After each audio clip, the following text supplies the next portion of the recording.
Saludos. ¿Desde qué parte del mundo nos ves? Cuéntanoslo en los comentarios, nos encantará saberlo. Además puedes apoyarnos gratuitamente dando me gusta y suscribiéndote al canal.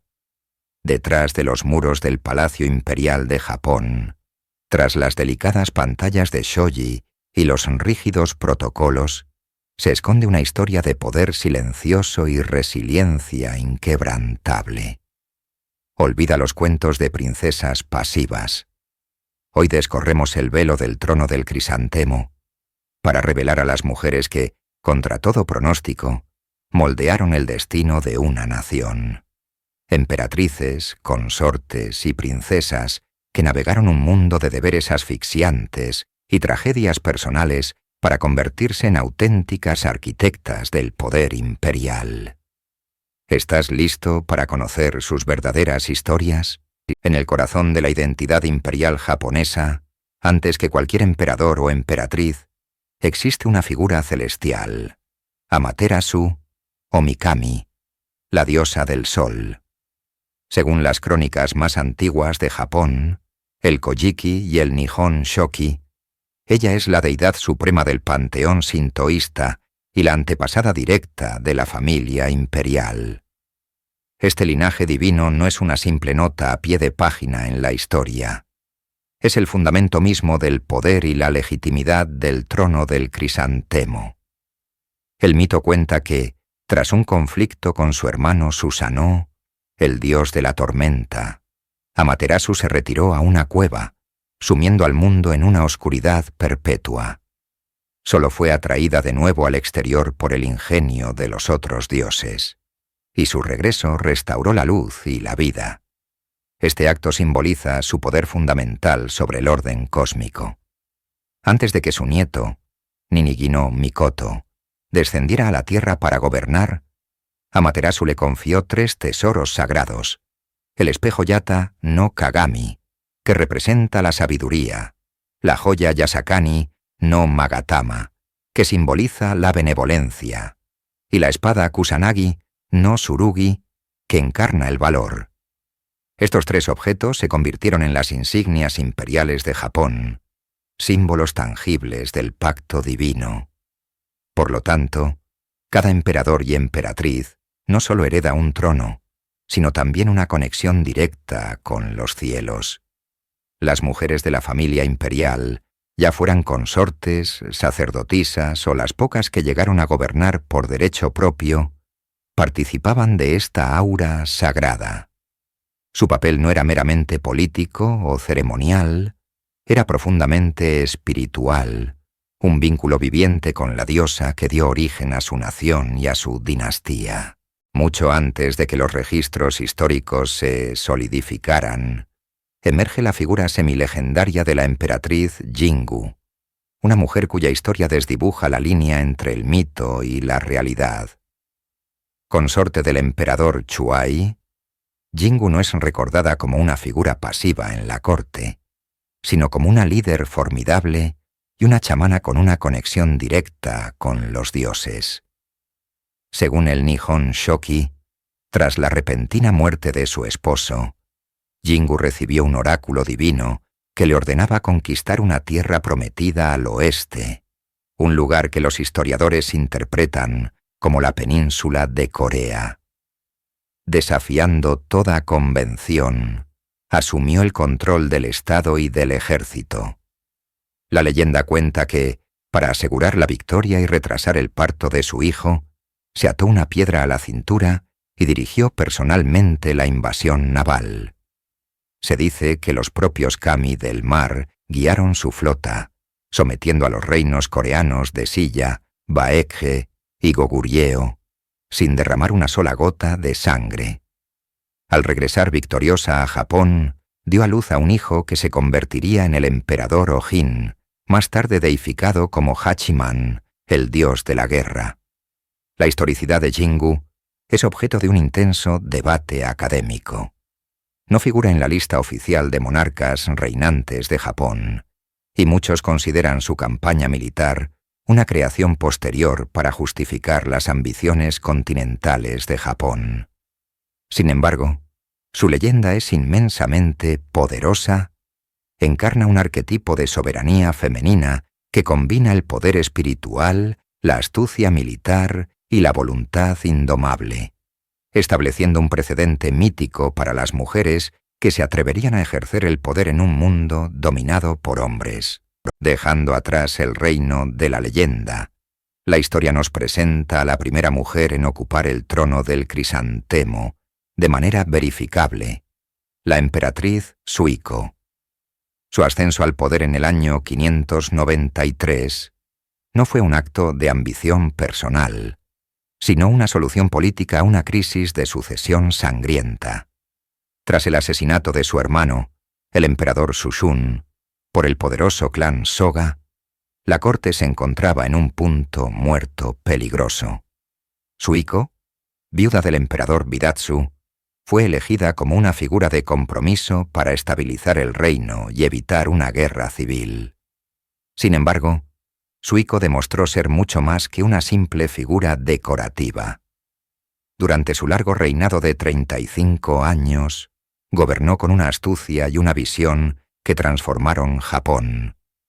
Su mayor acierto fue nombrar a su sobrino, el brillante príncipe Shotoku, como su regente.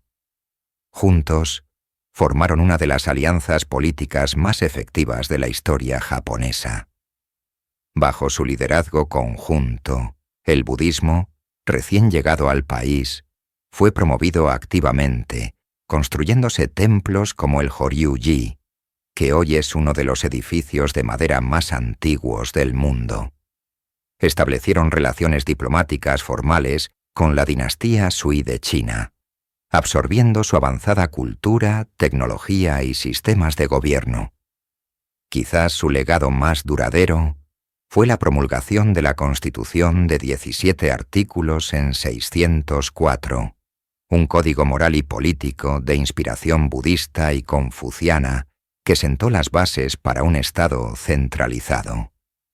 El reinado de Suiko no fue una anomalía, fue una prueba irrefutable de que una mujer podía gobernar con autoridad, sabiduría y una visión de futuro que daría forma a Japón durante siglos. El siglo VIII, conocido como el período Nara, representa la edad de oro de las emperatrices reinantes en Japón. Durante esta era, la sucesión femenina se convirtió en una estrategia política recurrente para mantener el equilibrio de poder y asegurar la continuidad de la línea imperial. Lejos de ser meras guardianas del trono, estas mujeres fueron monarcas activas que dejaron una marca indeleble en la nación. La primera de ellas, la emperatriz Genmei, tomó una decisión monumental en el año 710, trasladar la capital a un nuevo y grandioso emplazamiento llamado Heijō-kyō, la actual Nara. Este acto no solo fue un proyecto de ingeniería masiva, sino que consolidó el poder centralizado del Estado y dio inicio a una era de florecimiento cultural sin precedentes. Su hija, la emperatriz Gensho, continuó su labor, supervisando la compilación del Nihon Shoki, una de las crónicas históricas fundamentales de Japón.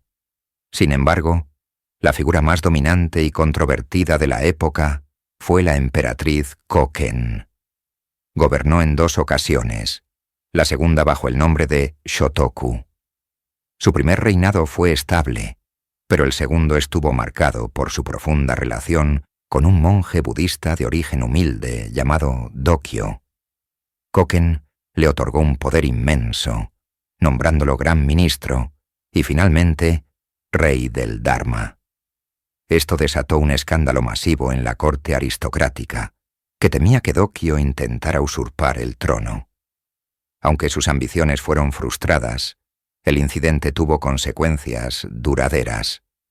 Tras la muerte de la emperatriz Shotoku, la élite política, decidida a evitar que un forastero volviera a ganar tal influencia a través de una soberana, modificó las leyes de sucesión para excluir a las mujeres del trono. Irónicamente, el apogeo del poder imperial femenino condujo directamente a su fin durante casi 1000 años, al entrar en el período Heian, que abarca desde el año 794 hasta el 1185. La capital imperial se estableció en Heian-kyo, la actual Kioto.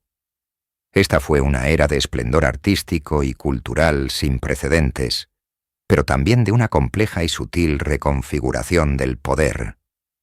El emperador, aunque seguía siendo el descendiente divino de la diosa Amaterasu y el jefe de estado ceremonial, vio su poder político efectivo eclipsado por la ascendencia de un clan en particular, los Fujiwara. La estrategia de los Fujiwara era tan simple como brillante: el control a través del matrimonio. Durante generaciones, los líderes del clan se aseguraron de que sus hijas se casaran con los emperadores. Como resultado, las emperatrices y consortes imperiales eran casi exclusivamente mujeres Fujiwara. Esto significaba que el próximo emperador sería nieto del jefe del clan Fujiwara, quien luego gobernaría como regente para un emperador niño, o como consejero principal para uno adulto. Las mujeres imperiales se convirtieron en los conductos esenciales de este poder. Una emperatriz como Fujiwara no Shoshi, hija del poderoso Michinaga, no era simplemente una esposa, era la garante de la influencia de su familia. Su deber era producir un heredero varón, asegurando así que la sangre Fujiwara continuara fluyendo cerca del trono.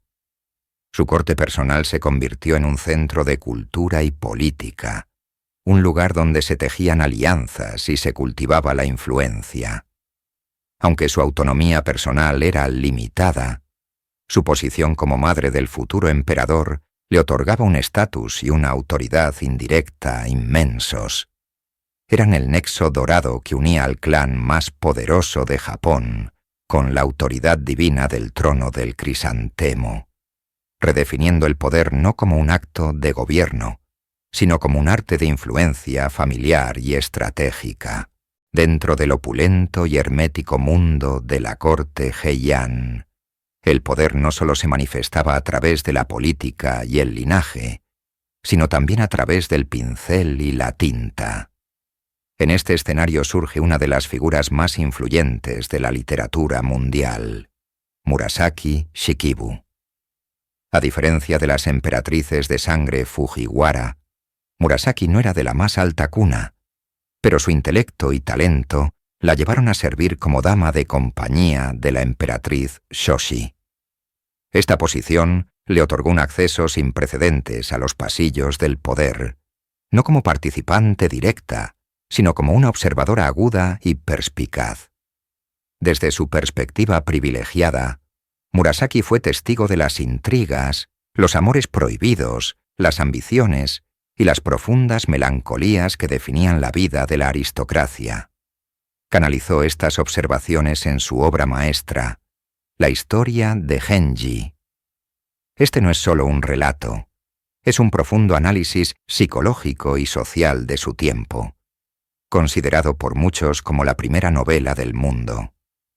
A través del ficticio príncipe Genji, Murasaki exploró las rígidas restricciones impuestas a las mujeres de la corte, sus complejas vidas interiores y su búsqueda de amor y significado en un mundo que a menudo las trataba como peones políticos. Su poder no residía en dar a luz a un emperador, sino en dar a luz a una conciencia cultural. Al escribir Genji, Murasaki Shikibu hizo más que entretener a la corte. Capturó el alma de una era y dio voz a las experiencias silenciadas de las mujeres imperiales. Su legado demuestra que el poder también puede ser la capacidad de moldear la forma en que las generaciones futuras ven y entienden el pasado, un poder que ha sobrevivido a todos los emperadores y clanes de su tiempo. El delicado equilibrio de poder de la era Heian, donde la corte imperial reinaba en cultura mientras los clanes aristocráticos gobernaban en política, estaba destinado a romperse. A finales del siglo XII, Japón se sumió en una serie de guerras civiles, culminando en la Guerra Genpei. De este conflicto sangriento emergió una nueva clase dominante, los samuráis. En 1185, el victorioso Minamoto no Yoritomo estableció un gobierno militar en Kamakura, lejos de la corte de Kioto, y asumió el título de shogun. Este fue un momento sísmico en la historia japonesa. El poder real y efectivo, militar, político y administrativo, se trasladó de la aristocracia de la corte al bakufu, el gobierno del shogun. Para la familia imperial, y en particular para sus mujeres, este fue el comienzo de un largo período de reclusión y declive de influencia. El emperador fue relegado a un papel casi puramente ceremonial y religioso. Las emperatrices y consortes, cuyas uniones matrimoniales habían sido la clave del poder político para clanes como los Fujiwara, vieron cómo su importancia estratégica se desvanecía. El shogunato ahora controlaba las sucesiones imperiales y las finanzas de la corte. La vida en el palacio de Kioto se volvió insular, un mundo de rituales antiguos y prestigio menguante, desconectado de la dinámica de poder real del país. Las mujeres imperiales, que una vez estuvieron en el centro de la política nacional, ahora se encontraban confinadas a un papel de guardianas de una tradición cada vez más irrelevante. Su deber ya no era asegurar el poder para su familia, sino simplemente preservar la sagrada línea de sucesión en un mundo gobernado por guerreros. El esplendor de Heian había dado paso a la sombra del shogun, y el poder imperial femenino entró en un profundo eclipse. Mientras el poder de las mujeres de la corte imperial en Kioto disminuía, una nueva y formidable figura femenina surgía desde el corazón del gobierno guerrero en Kamakura, Hojo Masako, esposa del primer shogun, Minamoto no Yoritomo. Masako no era una princesa criada en la delicadeza de la corte, sino la hija de un astuto clan guerrero. Su vida estuvo marcada por la tragedia y una voluntad de hierro. Tras la muerte de Yoritomo, Masako no se retiró a la oscuridad. En un movimiento de genialidad política, se tonsuró la cabeza y se convirtió en monja budista, un acto que le otorgaba autoridad y la liberaba de las pretensiones de otros hombres. Sin embargo, su vida no tuvo nada de monástica. Desde detrás de escena, se convirtió en el poder indiscutible del shogunato. Conocida por la historia como la ama shogun o monja shogun, Hojo Masako fue una maestra de la política.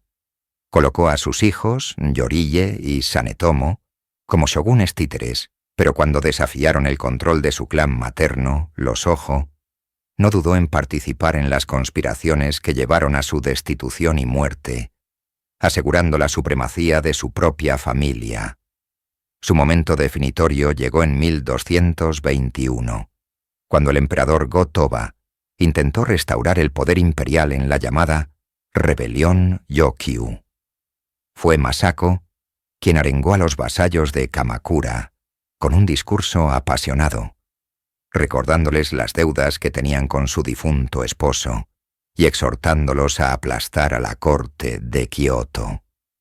El shogunato triunfó de manera decisiva, exiliando a los emperadores y consolidando el gobierno militar por más de un siglo. Hojo Masako redefinió el poder femenino en Japón, no como una influencia sutil detrás del trono, sino como una fuerza política directa y despiadada que gobernaba el país con mano de acero. La era de los estados combatientes, o Sengoku Jidai, fue un cataclismo que sacudió los cimientos de Japón. Durante más de un siglo, los señores de la guerra, los daimyo, lucharon por la supremacía, y en medio de este caos, el trono del crisantemo se convirtió en una sombra de su antiguo esplendor.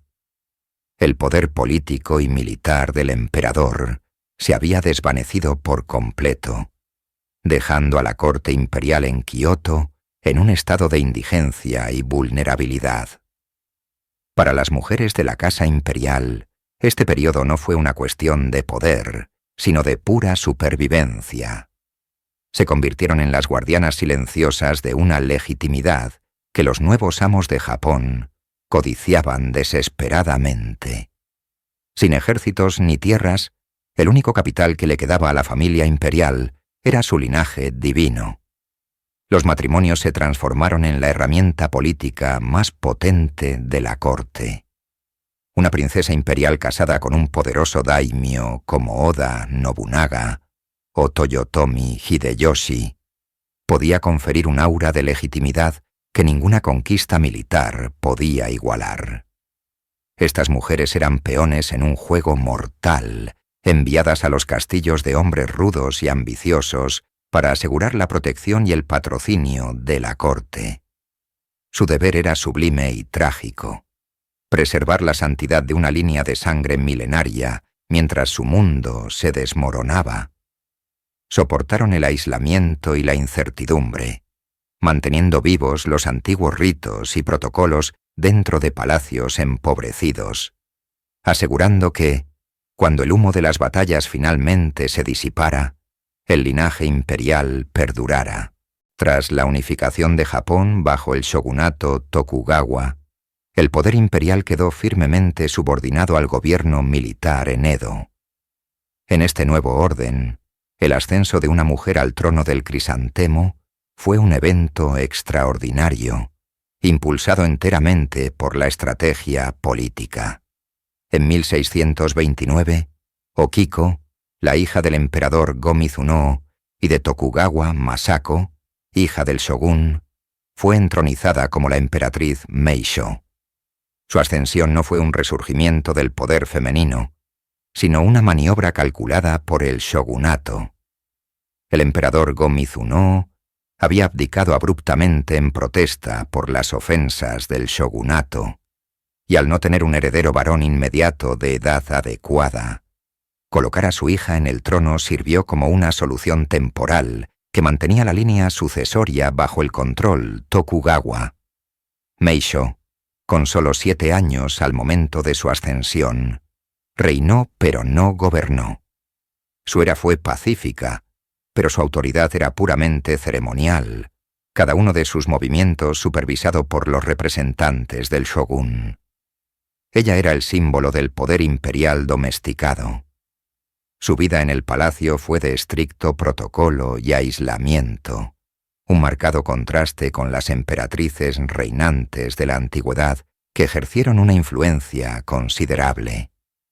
En 1643, una vez que su medio hermano menor alcanzó la mayoría de edad, Meisho abdicó en su favor, cumpliendo el papel para el que había sido destinada. Su reinado, aunque tranquilo, marcó un final melancólico. Sería la última mujer en ocupar el trono del crisantemo durante más de 2 siglos, cerrando un capítulo histórico sobre la soberanía femenina en Japón. En 1868, el shogunato Tokugawa colapsó y el poder fue restaurado nominalmente en el joven emperador Meiji. Este evento cataclísmico, conocido como la Restauración Meiji, no solo transformó la estructura política de Japón, sino que redefinió drásticamente el propósito y la imagen de la familia imperial. Durante siglos, el emperador y su corte habían vivido en un espléndido aislamiento en Kioto, como figuras divinas y remotas, apartadas de la vida cotidiana del pueblo. Las emperatrices y consortes, en particular, estaban confinadas a Luku, el palacio interior, su existencia velada por capas de protocolo y misterio. La restauración Meiji destrozó este antiguo orden. La capital se trasladó de Kioto a Tokio, un movimiento simbólico que alejaba a la monarquía de su pasado tradicionalista y la situaba en el centro de una nación que se modernizaba a una velocidad vertiginosa. Para la emperatriz, esto significó un cambio sin precedentes. Ya no podía ser una figura invisible. Japón, al abrirse a Occidente, necesitaba una monarquía que pudiera interactuar en el escenario mundial. La emperatriz ya no solo sería la madre de los futuros emperadores y la principal sacerdotisa de los ritos sintoístas. Ahora se esperaba que fuera una figura pública, un símbolo de la gracia y el progreso de la nueva nación. Este nuevo rol no estaba definido, debía ser creado. Se esperaba que la consorte del emperador Meiji navegara por aguas desconocidas, equilibrando tradiciones milenarias con las exigencias de un mundo moderno y forjando una nueva identidad para la mujer en el pináculo del poder imperial. La mujer que aceptó el desafío de forjar el nuevo rol de la emperatriz fue Ichijo Masako, quien se convertiría en la emperatriz Shoken. Como consorte del emperador Meiji, se convirtió en la arquitecta de la imagen pública de la emperatriz moderna. Rompiendo con siglos de reclusión, Shoken fue la primera consorte imperial en desempeñar un papel público activo. Abrazó la modernización no solo como un deber, sino como una convicción. Aunque educada en la más estricta tradición cortesana, aprendió rápidamente y se adaptó a su nueva realidad. Una de sus decisiones más visibles fue la adopción de la vestimenta occidental para las apariciones públicas, una poderosa señal para la nación sobre la dirección que Japón estaba tomando. Sin embargo, su verdadera revolución fue más allá de la moda. La emperatriz Shoken redefinió el deber imperial a través de la filantropía y la compasión. Se convirtió en una defensora apasionada de la educación femenina y del bienestar social. Su contribución más perdurable fue su apoyo incondicional a la creación de la Sociedad de la Cruz Roja Japonesa. Durante la Primera Guerra Sino-Japonesa y la Guerra Ruso-Japonesa, visitó hospitales, consoló a los heridos y promovió activamente los esfuerzos de socorro, estableciendo un precedente para el servicio público imperial.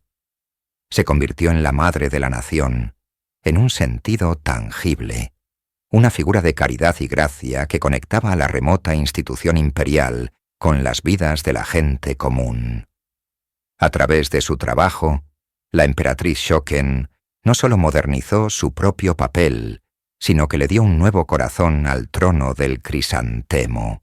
El siglo XX irrumpió en Japón como una fuerza transformadora, y el trono del crisantemo no fue inmune a sus sacudidas.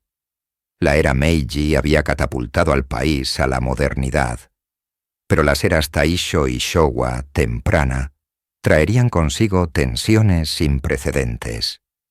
Para las mujeres de la casa imperial, esto significó navegar en un mar de contradicciones. Por un lado, se esperaba que fueran las guardianas de una tradición milenaria, encarnaciones de la modestia, la gracia y la devoción sintoísta. Por otro, eran las consortes de un imperio en plena expansión militarista, un poder que se medía en acorazados y colonias. La emperatriz Teimei, consorte del emperador Taisho, personificó esta dualidad. De salud frágil, pero de voluntad férrea, supervisó una corte que aún se regía por protocolos arcaicos, mientras el mundo exterior se precipitaba hacia la Gran Guerra. Su papel fue crucial para mantener la estabilidad y la imagen de la familia imperial durante el problemático reinado de su esposo. Sin embargo, la presión más intensa recaería sobre la siguiente generación.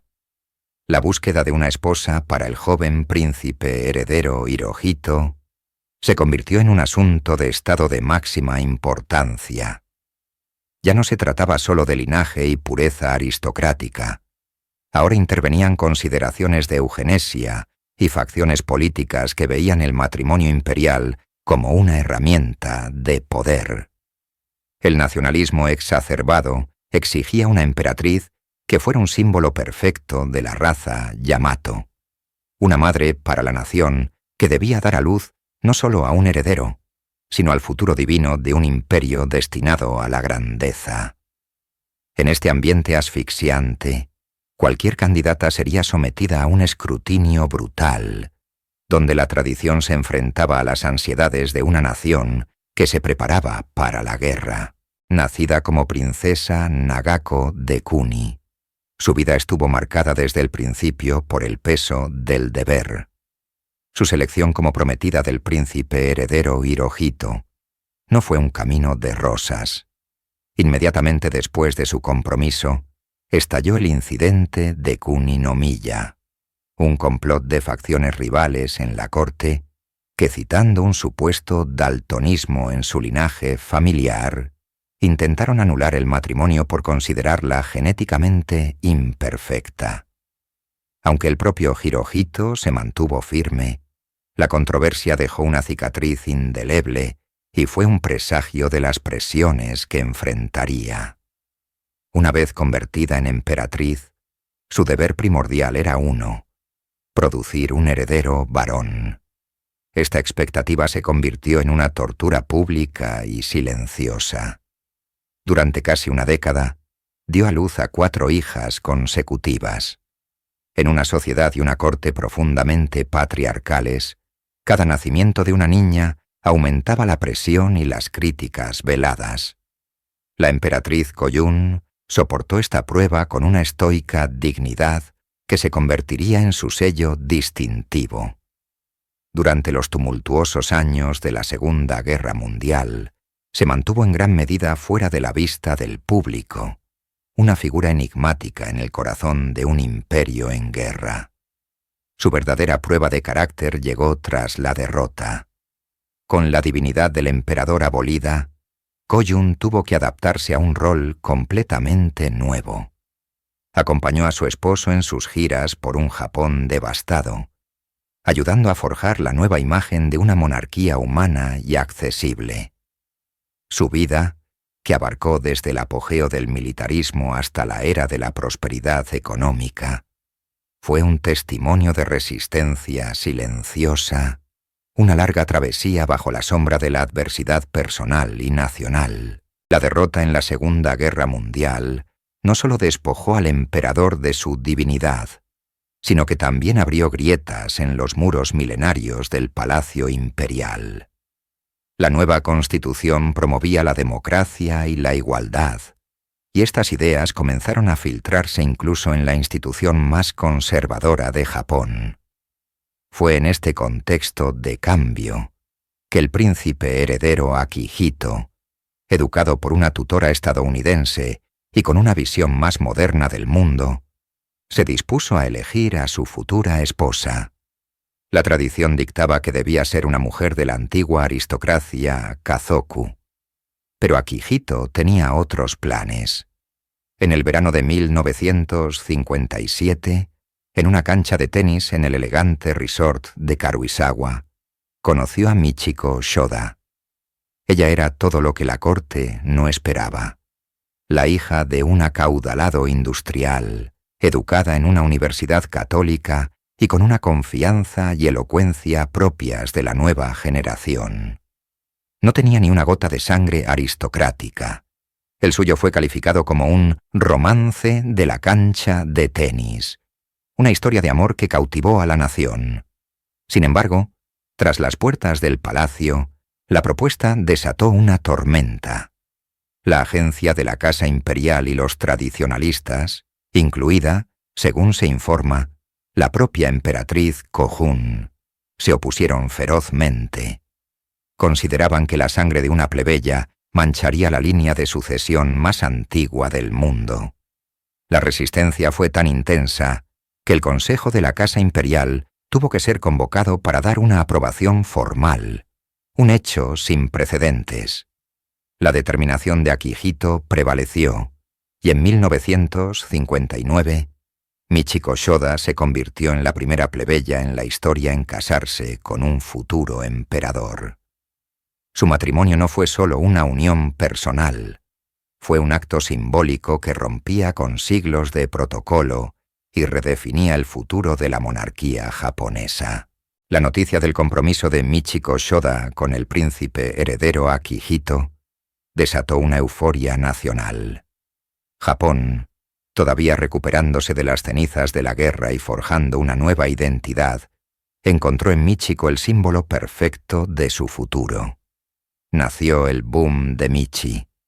La joven se convirtió en un fenómeno mediático y un ícono de la moda instantáneo. Las cámaras la seguían a todas partes. Su estilo, que combinaba la elegancia occidental con la modestia japonesa, fue imitado por millones de mujeres. Las ventas de televisores se dispararon para que la gente pudiera ver la boda imperial en 1959. Michiko representaba la esperanza, la modernidad y la idea de que incluso en la sociedad más estratificada, el mérito y el amor podían triunfar sobre el linaje. Sin embargo, esta adoración pública ocultaba una realidad mucho más sombría dentro de los muros del palacio. La misma frescura que el público amaba era vista con sospecha por la rígida burocracia imperial. La agencia de la Casa Imperial controlaba cada aspecto de su vida, desde su agenda hasta sus palabras. Según numerosos informes, sufrió un trato severo por parte de los cortesanos y de su suegra, la emperatriz Kochun, quienes veían su popularidad y su origen plebeyo como una amenaza a la tradición. La presión era inmensa y constante. Este choque entre la idolatría externa y el aislamiento interno tuvo un coste devastador para su salud. Sufrió varias crisis nerviosas a lo largo de los años, llegando incluso a perder la voz durante meses en 1993. Un trágico símbolo de cómo el sistema que la había elevado también intentaba silenciarla. El boom de Michi demostró que, si bien una plebeya podía entrar en el palacio no estaba necesariamente preparado para aceptarla. El matrimonio de la brillante diplomática, Masako Owada, con el príncipe heredero Naruhito, en 1993, fue visto como un soplo de aire fresco para la anquilosada monarquía japonesa. Sin embargo, la promesa de modernidad pronto se vio eclipsada por una única y abrumadora expectativa: producir un heredero varón.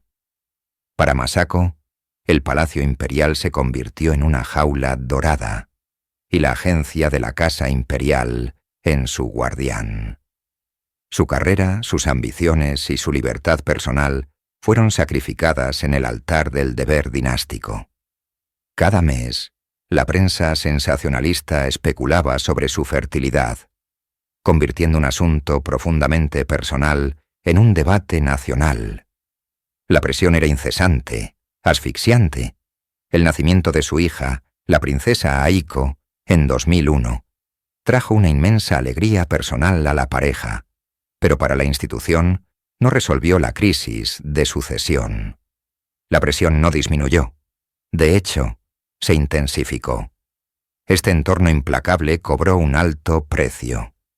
A Masako se le diagnosticó un trastorno de adaptación, una condición inducida por el estrés que la llevó a retirarse casi por completo de la vida pública durante más de una década.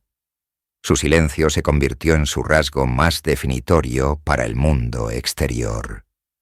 La princesa cosmopolita y multilingüe desapareció, reemplazada por una figura ausente y enigmática.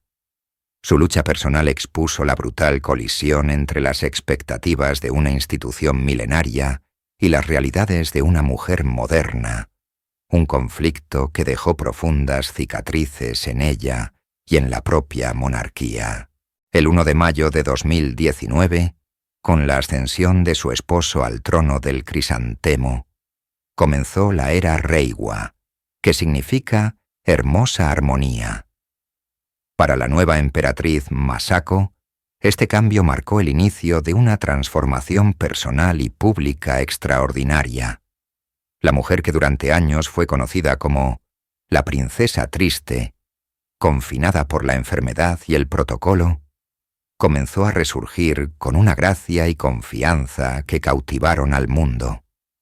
Apoyada incondicionalmente por el emperador Naruhito, quien siempre prometió protegerla, Masako encontró en su nuevo rol una plataforma para sanar y brillar. Su reaparición no fue abrupta, sino gradual y decidida. Retomó el papel para el que parecía haber nacido, el de diplomática. En las recepciones de Estado y visitas oficiales, Masako desplegó sus habilidades lingüísticas conversando fluidamente en inglés, francés y alemán con líderes mundiales. Al recibir a dignatarios extranjeros, como el presidente de Estados Unidos, o al viajar al extranjero, su presencia ya no era pasiva. Se convirtió en una participante activa, una consorte imperial que no solo sonreía y saludaba, sino que se involucraba, conectaba y representaba a su nación con una elegancia consumada. Esta metamorfosis fue más que una recuperación personal, fue una redefinición del papel de la emperatriz. Masako demostró que la fuerza no reside en la adherencia rígida a la tradición, sino en la resiliencia, la adaptación y el coraje de reclamar la propia voz, incluso después de años de silencio forzado. La princesa Aiko, única hija del emperador Naruhito y la emperatriz Masako, encarna la encrucijada más crítica de la monarquía japonesa moderna. A pesar de ser la hija del emperador reinante, la ley de la Casa Imperial de 1947 le prohíbe ascender al trono, una norma que estipula una sucesión exclusivamente por línea masculina. Esta restricción ha colocado a Aiko, sin buscarlo, en el centro de un acalorado debate nacional que ha perdurado durante décadas. A principios de la década de 2000, con la falta de herederos varones en la familia, el debate alcanzó su punto álgido. El gobierno del primer ministro Junichiro Koizumi llegó a considerar seriamente la modificación de la ley para permitir que una mujer gobernara, una medida que contaba con un abrumador apoyo popular. Sin embargo, estos planes se detuvieron abruptamente en 2006, con el nacimiento del primo de Aiko, el príncipe Hisahito, hijo del príncipe Akishino. La llegada de un heredero varón silenció temporalmente la discusión política, asegurando la línea de sucesión por una generación más. No obstante, la cuestión fundamental persiste. La familia imperial continúa reduciéndose, ya que las princesas pierden su estatus al casarse con plebeyos. Con su llegada a la mayoría de edad y su creciente participación en deberes oficiales, la princesa Aiko ha reavivado el interés público. Su popularidad y su linaje directo la convierten en un poderoso símbolo de un futuro alternativo, uno en el que el mérito y el nacimiento directo podrían prevalecer sobre una tradición de género que muchos japoneses consideran obsoleta. La historia de las mujeres del trono del crisantemo en la era moderna es un tapiz de sacrificio, resiliencia y una silenciosa pero persistente redefinición del poder. Desde la emperatriz Michiko, que rompió moldes como la primera plebeya en el trono y humanizó a la monarquía, hasta la emperatriz Masako, cuya dolorosa lucha y triunfante resurgimiento mostraron la tensión entre el deber y la identidad personal. Estas mujeres han dejado un legado indeleble.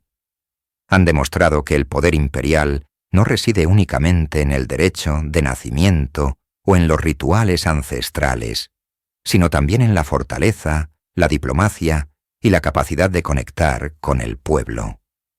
Hoy, el futuro de la monarquía más antigua del mundo descansa sobre una base frágil.